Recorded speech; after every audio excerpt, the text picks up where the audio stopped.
we have guided nti still mu planning wamu ne security bobo omanyi nti ogenda kukyaza abantu bangi, then you must put okutekawo security infrastructure, okukuuma abantu, okulaba nti ebintu byabwe obulamu bwabwe tobutadde mu gundi into threat. Mujjukire nti tukyayina terror threat. So far twakagenda bulungi. Last year twa receiving yo attempt emu eya terror, naye we twakatambulira tetunaba kufuna buzibu bwonna. So tusaba era mwekwate bulungi nnyo tumaleko omwaka nga twagamba nti bano bonna balina okwadvertisinga mu mawulire ag'empapula ne local FM stations. Ku mpapula balina kubeera either ku page 1, 2, 3 oba page 4. Empapula pages ezisooka ennya kansuubire bali kifollowinga. Then twagamba nti fireworks etwala dakiika 5 zokka. Mujja kuba mulaba abantu abagala okulooza nti basobola okuyisa eddakiika zino. Ekyo tekikirizibwa.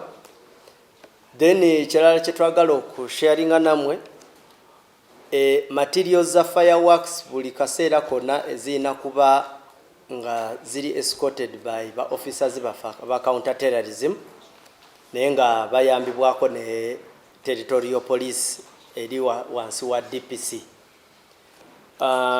Era nga abantu ababa bazitransportinga baba bali benjogeddeko abayina olukusa, naye nga abapoliisi baffe kwe bali era be bazisupervising aba counter terrorism. Muyina okukolegana ne DPC bwasanga ng'ekifo kye mugenda okukoleramu tekiweza bisaanyizo, akirizibwa ku stage yonna okustopinga fireworks.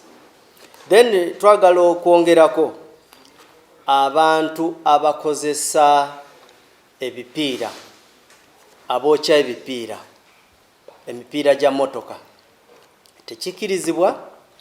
Bwe munaakwatibwa mujja kubonerezebwa. Ebipiira ebyo byokya enguudo gavumenti eba ezitaddemu ssente nyingi. Ezo ssente zeetaddemu si zizo weka ng'omuwi w'omusolo. Buli muntu aba ayinako share. So oluguudo lw'oyonoona toyina lukusa kulwenoona. So we shall punish you. Tuyina bano ababeera n'emmundu n'amanya nti bwawulira nga abantu batandise biriro naye n'akubayo amasasi mu bbanga. Abo nabo tebakirizibwa. It is illegal.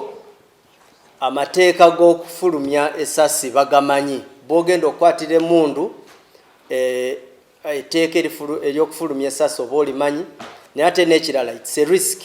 Oyinza okutta abantu. So abo nabo tubalabo. Ab'ebivulu wawa guidelines. Oyina okuba nga oyina clearance okuva mu police.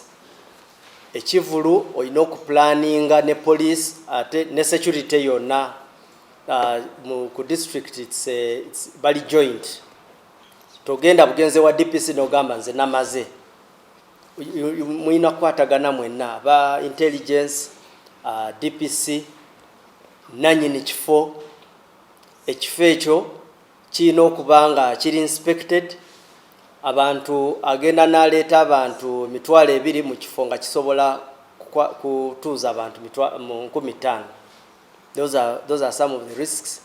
Tekirina exits, tekiri inspected generally. So ebintu ng'ebyo bwe twogedde, bwe tukwata omuntu yenna nga teyagoberedde regulations zino,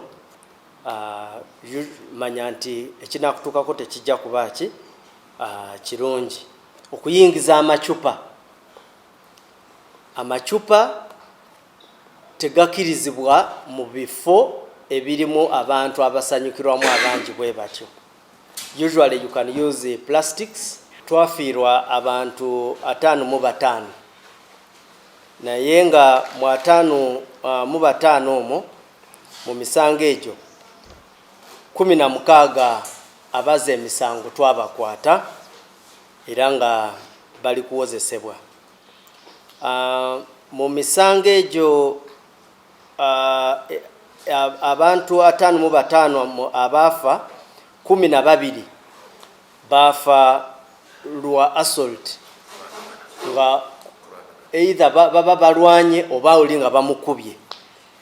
So awo twafiirwa abantu 12. Then waliwo abantu 3 mu luzungu tukiyita hacking to death, oyo nga bamutemye